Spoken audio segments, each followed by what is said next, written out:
Hi Party People, wir sind mal wieder hier auf sillyhuhn.com, dem Lasergurkenland Anarchie-Server mit Alternativ der IP 149.202.147.134 und wir ziehen uns heute mal wieder einen Brian Clough Talk rein von Aaron Jones Introduction to Rats Remote Access Trojan Tool. Ja, genau. Dann würde ich sagen, treten wir mal dem Server bei und starten mal das Video. So my name is Aaron Jones, Oh my gosh, and this is loud. while I am wearing this uniform and I work for the Chandler Police Department, I am not representing the Chandler Police Department tonight, and everything I do and I say up here is all just me, okay? So let's keep that in mind. This right here, retro64.xyz, this webpage, if you are following along or would care to follow along, you can go here, and right down here you will see a link to Introduction to Rats. That will be tonight's subject. So for those of you who want to follow along, you can do so. In addition to that, we're going to do some quick housekeeping as we get started. First of all, for those of you who are watching our videos at home, if you're on YouTube, please click like and subscribe and do all that stuff. Leave comments, whatever it is that you can do on YouTube, please do that. We're working on trying to... Ja, Leute, ne, wirklich, macht das. Geht mal bitte zu diesem Channel und Link ist in der Beschreibung und gebt dem Jungen ein Like oder wenigstens einen Klick und schaut dieses Video nicht hier bei mir in schlechter Tonqualität, ohne ihm zuzuschauen, und gebt mir die Watchtime und die Klicks. Das ist nämlich nicht der Sinn dieses Videos, sondern der Sinn dieses Videos ist es nur, auf diesen Minecraft-Server hier aufmerksam zu machen und ja, dementsprechend ist es ein billig produziertes Werbevideo, in dem ich hier einfach ganz normal spiele, wie ich so sonst auch spielen würde, und immer wenn ich spiele, schaue ich mir irgendwelche Videos an. Deswegen läuft es jetzt hier im Hintergrund, aber sobald ihr eigentlich seht, aha, es ist ein Anarchie-Server ohne Regeln, gefällt mir, dann könnt ihr eigentlich das Video direkt ausmachen, mal auf den Server beitreten, und wenn euch das Video im Hintergrund von Aaron Jones interessiert, dann schaut doch bitte das Aaron Jones Video auf seinem Channel an. Genau. Alles klar, so viel zur Not. get this thing to get picked up for advertisement and stuff like that. So maybe we'll have a giveaway or something. I don't know. I've got some 3D goggles that I can bring in. We'll do that. So stay tuned for next month, which means you have to come back.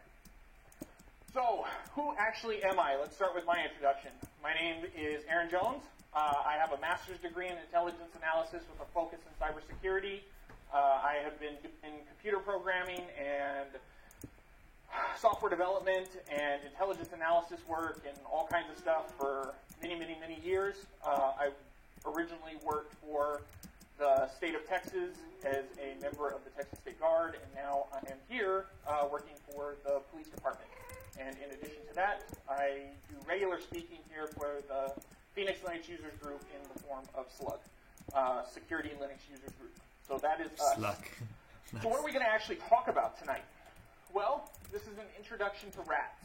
Now, most people will tell you that this stands for Remote Access Trojans, but I prefer the term Remote Access Tools, because what we're going to find out is that many of these tools actually have a legitimate purpose and a legitimate use, but just like many other things, they're used and focused on doing something that was not necessarily within intention. So what will we be able to do? Well, by the end of this, you will be able to identify what a rat is. You're going to be able to explain one crime facilitated by a rat, but we're actually going to talk about a whole bunch of different crimes and have some examples of them as well. I'm going to explain to you, and you will be able to explain how to develop and deploy a rat. So we're actually going to go through GitHub, and I'm going to show you some different places where you can get the code. You can review it. You can work on building your own. And then in addition to that, we're going to discuss some of the tools necessary to use a rat in the form of malware, because there are tools like anti-malware, antivirus, and all of these other things that you will have to deal with.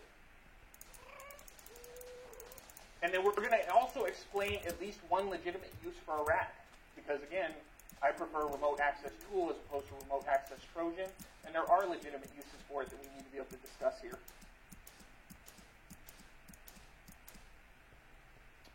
So let's start here real quick. And this is actually an archive page of Wikipedia. if you go there and you type in remote access Trojan, you're going to end up on this page, and they're going to have some notable examples for you. One of the most famous ones being Backorifice. And of course, we have NetBus, iControl, Poison Ivy, Sub7, and a whole bunch of other ones. But for the most part, many of these came out in circa 1998, 99, 2000, and they're very, very easy to pick up on your anti-malware, on your antivirus. These things are kind of old. They're not really what's in use, but they're good examples. So, again, as a computer programmer, what do I urge all of you to do? Go out, find the code, review it, learn how it's built, and what people are doing with it, right? But since their 10 is kind of old, what I went ahead and did was found you a list of my 10. So the remote access Trojan, or tools, again, as I like to call it, tool, is often going to be installed and deployed without the victim's knowledge, and because of the form that it is in, will often have to be used in conjunction with other malware or as the payload for a Trojan horse. Now, this is not always the case because, of course, we're going to get into social engineering and we're going to get into all these other ways of making this actually get onto somebody's computer. But let's just start off with, this is usually not the means to an end. It's a tool that's used in a long line of attacks. You're going to have to start and then move forward, and then you pivot, and then eventually maybe you get this tool onto somebody's computer, or they get it onto your computer, and from there they start using it for something else. Because again, when we talk about some of these legitimate uses for remote access tools, we have to keep in mind that people are using these for something as simple as system administration. So just because somebody has one of these tools installed on their system doesn't necessarily mean that it's a negative thing. However, we'll also try to touch on, near the end, a criminal case in which a gentleman created... Okay, kurz Pause bei 5 Minuten und 30 Sekunden. Ich bringe mal kurz den Müll raus, Leute.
sein.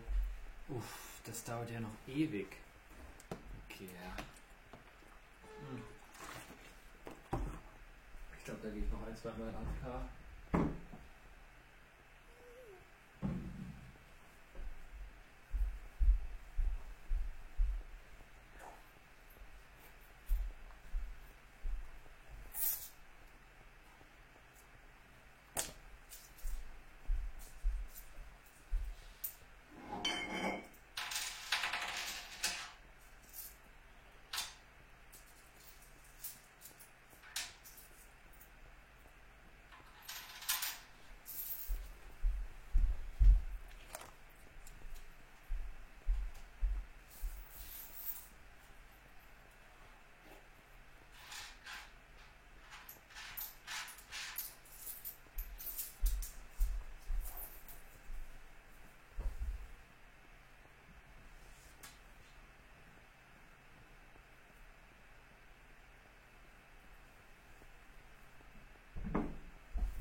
5. Da können wir nochmal runtergehen.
Okay, Party People. Weiter geht's mit dem Video von Aaron Jones, Introduction to Rats Remote Access Trojan /Tool, bei 5 Minuten und 31 Sekunden. A very inexpensive remote access tool, marketed it towards businesses and ended up getting picked up by the FBI and is now doing 3 years in prison because he created that application, deployed it, sold it, and people used it for bad purposes, and he got in trouble for it. So we'll try to get to that as well. So let's start with our list. Was? You Now, try to get to I that tried as to well? keep this as absolutely. Also für mich klang das gerade so, als wäre jemand ins Gefängnis gekommen dafür, dass er dieses Tool gezeigt hat und veröffentlicht. Und er versucht jetzt es nachzumachen. We try to get to that as well. Weil ich denke, er will darüber auch reden und nicht auch ins Gefängnis kommen dafür, dass er jetzt diese Tools hier verbreitet. Aber trotzdem funny bunny. Operating system agnostic as I possibly could. So we have a whole bunch of different ones in here. You'll see that we list Windows, Mac, Linux. More often than not, you will see Windows up here, and you're going to see Windows in the wild. And there's reasons for that, which we'll also go over. But I want you to keep that in mind. However, for those individuals who say that, there's no threat or flaw available for Mac, or if I'm using iOS or I'm using Android or whatever tool it is that they've decided to support and tell other people about, those aren't necessarily safe havens. They're still vulnerable. So let's start with Stitch here. And again, many of these are GitHubs. So the whole purpose and point here is for you to be able to go in here and see what capabilities they provide and how they provide those capabilities, what languages they're written in, how people are deploying these. All of that stuff is in here. So Stitch here is a cross-platform Python remote administration tool. So if you start here and you're interested in Python or you are a Python developer, this is a great place to go to begin learning about how they interact with each one of these different systems. And again, you can build custom payloads, as it states right there, for Windows, Mac OS, and Linux. Now, many of these tools are going to share features, but I kind of put this one first because most of the features are actually up here. But what we're looking at is, are you going to be able to get away from antivirus? Are you going to be able to hide and unhide files and directories? Can you view and edit host file? Are you able to interact with environment variables for the system? Of course, people are going to want to be able to have access to a keylogger. Can they view the location and other information of the target machine? Can you create screenshots? Can you turn on and off the user's webcam? And then, of course, also being able to move out of the system, because once that system has been infected and somebody is using it, oftentimes those systems then become a command and control center where you're moving from your computer or a server that you have infected to another computer, and then from there you need to pivot out into more machines or into other locations. So each one of these is going to have to be able to implement all of the tools that you need to be able to move out. We have Coatic. Click on Thundershell. Again, this one is Windows only. Again, this is a JavaScript rat with everything that you need to be able to pull it down. They have tons of really nice graphics so that you can follow along with how this stuff works, some of the implants and the different ways of being able to actually gain access to the system. Thundershell, Quasar, Knack. Fat Rat was in the news recently. The gentleman who created this, I believe, is either been sentenced. So he has either been sentenced or they are in the process of sentencing the original creator of the Fat Rat. But in addition to each one of these tools being available on GitHub so you can use your operating system of choice, I want you all to keep in mind that many of these also come pre-installed on Kali Linux. For those of you who are in here who know my opinion about Kali, great, but I see a lot of new faces in here, so I'm going to kind of give you my opinion on how I feel about Kali. And it starts with a little bit of a story. So, way back when I was much younger, one of the things that the media was doing was they would report gun violence, and as they reported gun violence, they would often also report that the firearm used was considered a Saturday night special. And that was the buzzword that was used in the media to scare people. Saturday night special. And nobody knew what that was. But as a kid, I looked at that, and being a kid, living in a house with a single mother in a pretty rough neighborhood, I went to my mom and I told her, you really need to find a Saturday night special because that's like the best weapon in the world. Like, I don't know anything about firearms, but this will keep us safe. As I've gotten older, I've realized that it's sort of just a terminology that's used in order to get people's opinion to face one way. Fantastic. The problem I have with Kali is in the event that you have to stand up in front of a judge, in the event that you are sitting there in front of a jury, and you have your computer there, do you want to have Ubuntu? And mind you, your jury is generally going to be full of who? It's going to be grandma. It's going to be somebody who maybe knows a family member who's been hit by a scam or has had one of these rats installed on their computer. Like, when we think about the people who are going to be judging us, in general, those are not the people who are going to be the ones that are of above average computer intelligence. So let's put it that way. So you're sitting there with your computer, and it's got Kali Linux installed, and it's got that real banner down at the bottom that says the quieter you are, the more dangerous you are, and you've got your anime pictures and your dragon, and on the back you've got like guns and the whole like F the police and all of that. And that's going to be what? That's going to be like evidence item number 1 that's introduced. Look at what this guy has. Does that look like a Netflix box? Does that look like something that he's using to do homework on?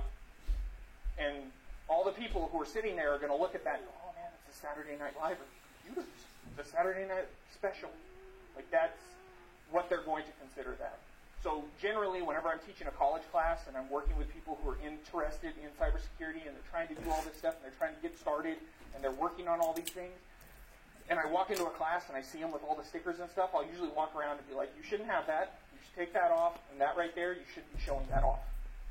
Just to let them know that that's kind of not the image that you want to have whenever you're out and you're having to deal with companies and potentially law enforcement and all those other people. So that's my opinion on Kali Linux, because, again, every single one of these items here, you can install on just about any copy of Linux you want. You don't have to have that system. Now, the counter-argument to that, of course, is, well, it's all in one place, and it's really easy to use, and it's something that I can experiment with. Fantastic.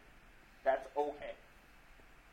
But just keep in mind optics, especially as a penetration tester, or somebody who's going to be going out and interacting with the public. You may want to keep in mind your optics of how things appear. So, moving forward. Evil OS 10.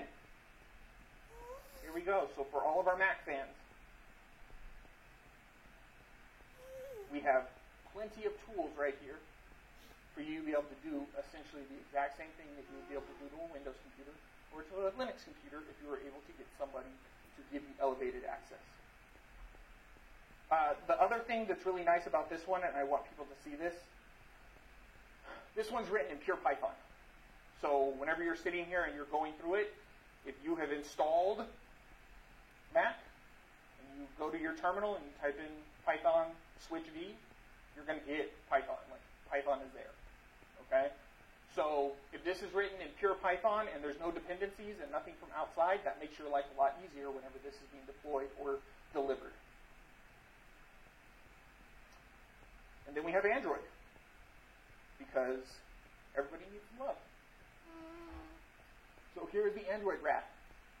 In addition to that, I'm sure everybody's heard about it, but oftentimes what they do is they will take these tools and they will wrap them with a legitimate application to where, let's say, a browser, or let's say a popular program, case in point, Flappy Bird. Everybody remember Flappy Bird? That was a huge thing that people were interested in. So these developers would go and pull down a Flappy Bird APK, and then they would inject a rat into it, and then they would put that Flappy Bird APK up somewhere for people to download, and that was how they were bypassing people's willingness to download stuff. So as soon as you start playing the game, the thing activates. NJRAT. Let's see if this loads. My understanding is these folks right now are, there we go. So these people are putting this stuff out there, and this is sort of semi-modern right now. So this is kind of some of the stuff that you're actually going to see out there in the wild. And then finally, let's take a moment to talk about iOS.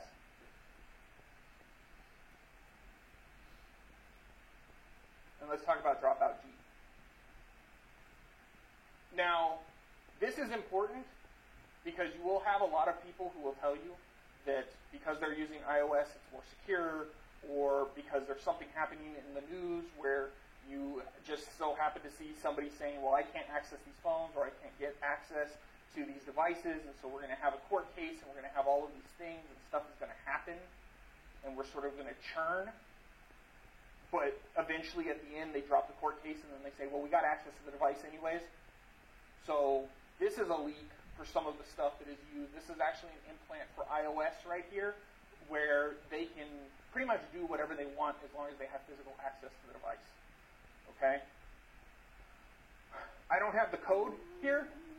That's not included, and I'm not sure if that was even released because I didn't go looking for it.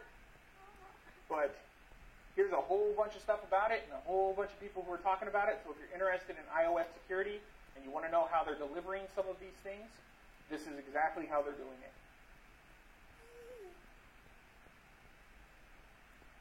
But before we can move on, we actually have to discuss antivirus, which is in conjunction with anti-malware. And you'll often see people who are using Windows running both. Just, if you're willing to participate, show of hands, anybody here who is a system administrator on Linux boxes? Anybody here using antivirus on Linux? Yeah, ClamApp? Yeah. Okay, anybody else using ClamApp? Yeah? Yeah, a few of us? Okay, good. So if you did not know, there are antivirus programs available for Linux, ClamApp being one of the more popular ones. Oftentimes you will see this in mixed networks. People are running Windows computers, but they also have Linux computers, and so therefore they're running antivirus to search for vulnerable files under Linux before it ever makes it to Windows. Okay? So if you're not familiar with ClamApp, I urge you to get familiar with it. It's a fantastic product. It's free, of course, and their updates are very, very regular, and as far as I can tell, they stay fairly up to date on virus definitions. So now that we have a little bit of idea of the fact that there is antivirus for Mac, because ClamApp also runs on Mac, there is antivirus available on Linux, and there's antivirus available on Windows. Well, what does antivirus actually do? So we have to look at how you actually compile a program. So when you are compiling a program or you're making a program ready to run, once you do that, in general, that program will look the exact same way every time it's compiled. Okay, that exe file or that .py file or whatever it is that you're building, in general, those items are always going to look the same. And that simple sequence of bits is what is known as the signature.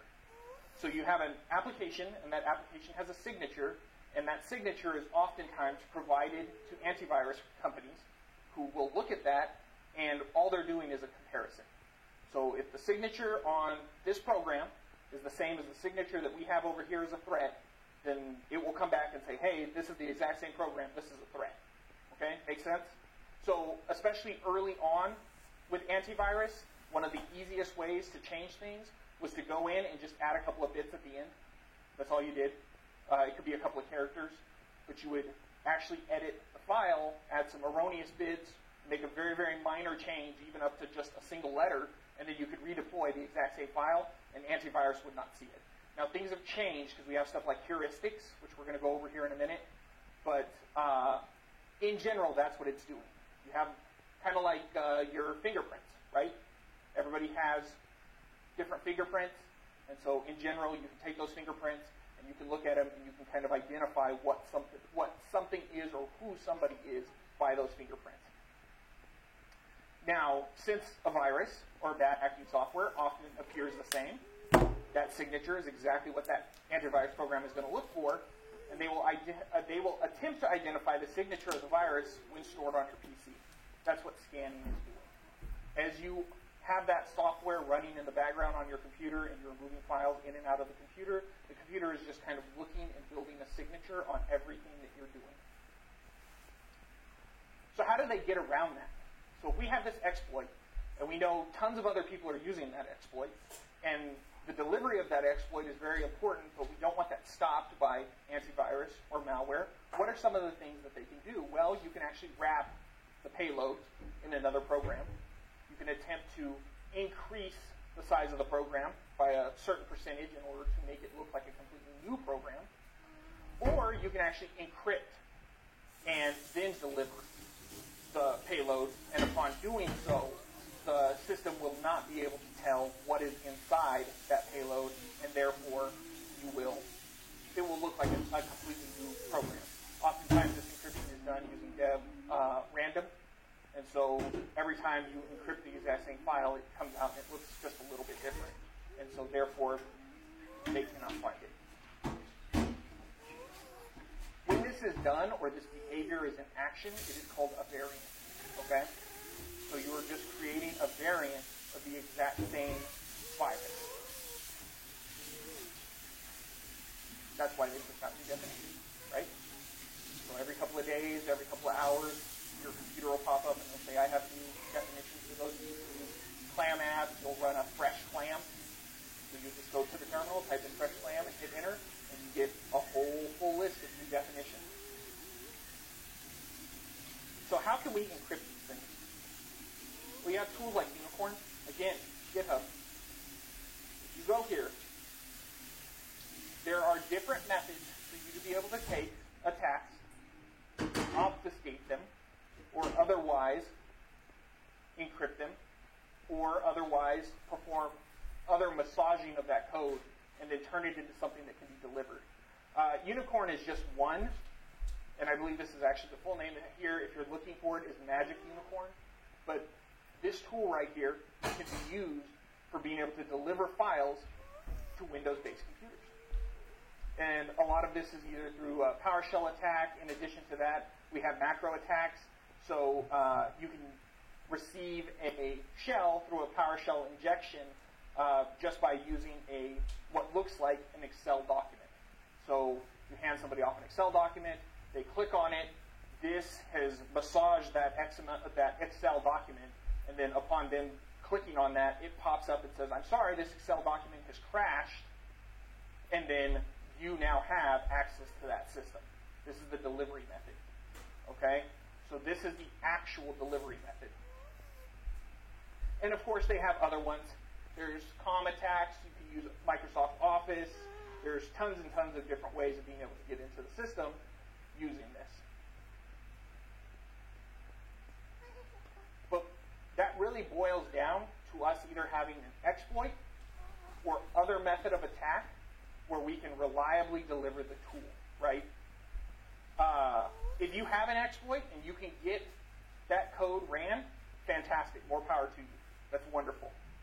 Because then you have access to the system and you're able to make communications with it. You don't have to worry about anything else. And best case scenario, you don't ever have to actually interact with the user. Like that person, that human element behind the computer, if you don't have to mess with them, even better, right? However, the vast majority, I would say, of these tools are deployed by exploiting the weakest link in the system, which would be the user. The user is often going to be the one that's going to give you that in order to deploy a tool like this. And we're going to start with social engineering because this is the most effective way. Now, this is a relatively recent social engineering event that targeted India and Britain, the UK, and also some of the US. But what ended up happening here was this group, using targeted emails, was able to communicate with these different businesses and convince them to click on things, and upon doing so, they were able to gain access to their systems through deployment of these rats. Now, if you actually go to the page and you decide that you want to read through this, it would appear like a very sophisticated thing, right? Excuse me. Often.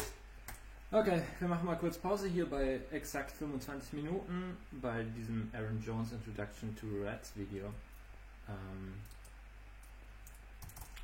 Ich werde jetzt was anderes machen. Ach, wir können ja mal wieder ein bisschen Free Music Archive im Hintergrund pumpen. Oh mein Gott, finde ich den Link jetzt noch? Oh. RV. Oh.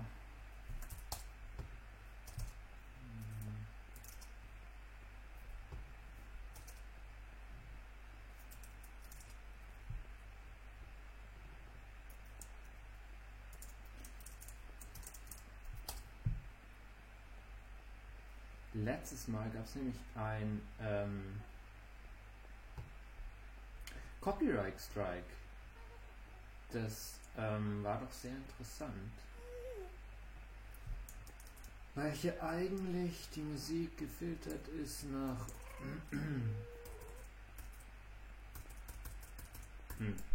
Ja, wir machen mal nur Public Domain rein. Public Domain. Ja, Public Domain sollte eigentlich safe sein. Okay, also wieder auf freemusicarchive.org hier. Ja, springen wir mal zur Seite 50 und schauen mal, was wir hier für Grazmusik finden.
Gleich die Hälfte.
Leute, was ist denn mit der Musik hier los?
Wieso ist diese Musik so hart, Leute?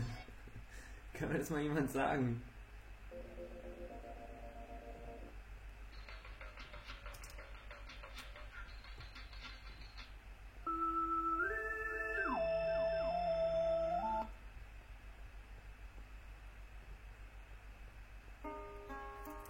Ja, das ist doch chillig hier.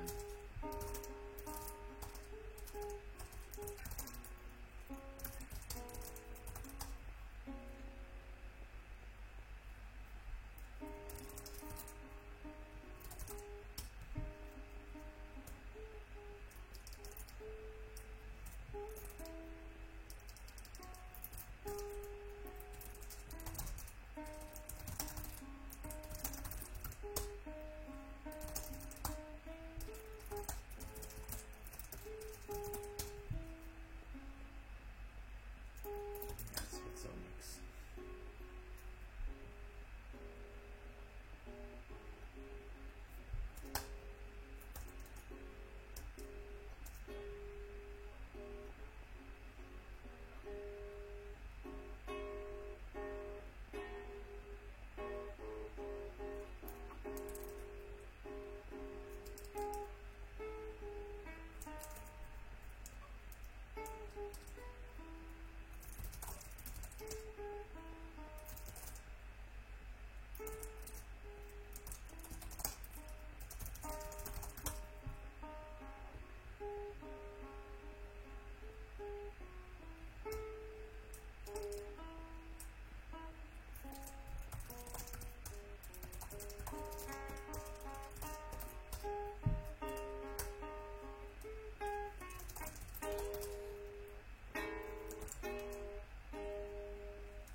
Leute, Public Domain ist echt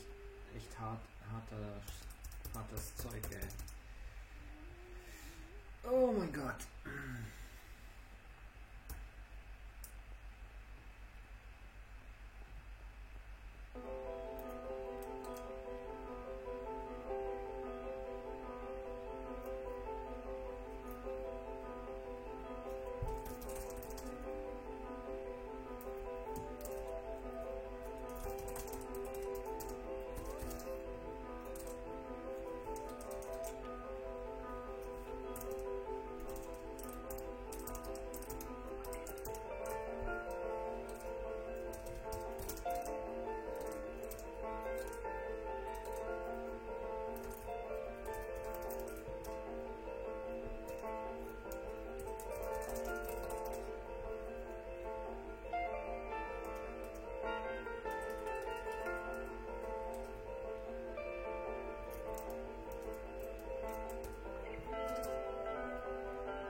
Leute, ich pack's nicht mehr.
on doing so.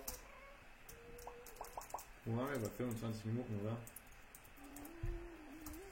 Yeah, whatever.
Okay, Leute. Ja, ich würde sagen, da sind wir auch am Ende dieser Folge langsam mal angekommen.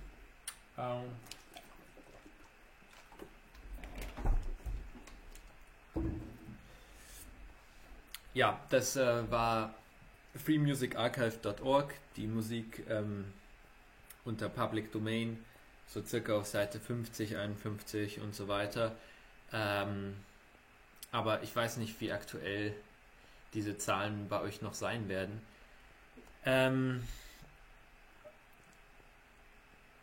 Je nachdem, wann ihr das Video seht, ne, wisst Bescheid. Dann haben wir natürlich noch 24 Minuten von Aaron Jones' Introduction to RATS, Remote Access Trojan Tools, gesehen auf dem Brian Clough Channel. Link ist wie immer in der Beschreibung. Da schauen wir wahrscheinlich dann in der nächsten Folge weiter. Wir spielen hier auf dem Minecraft-Server Lasergruppenland, das ist ein Anarchie-Server, wo selten Leute online sind, also könnt ihr hier ganz entspannt machen, was ihr wollt, ohne dass euch irgendjemand dazwischen funkt. Die IP ist 149.202.127.134, alternativ auch die Domain sillyhuhn.com, ist beides auch in der Beschreibung verfügbar und dort wahrscheinlich auch noch aktueller. Im Falle einer Änderung der IP-Adresse wird es in der Beschreibung höchstwahrscheinlich geupdatet. Ja, so viel dazu und dann sehen wir uns in der nächsten Folge.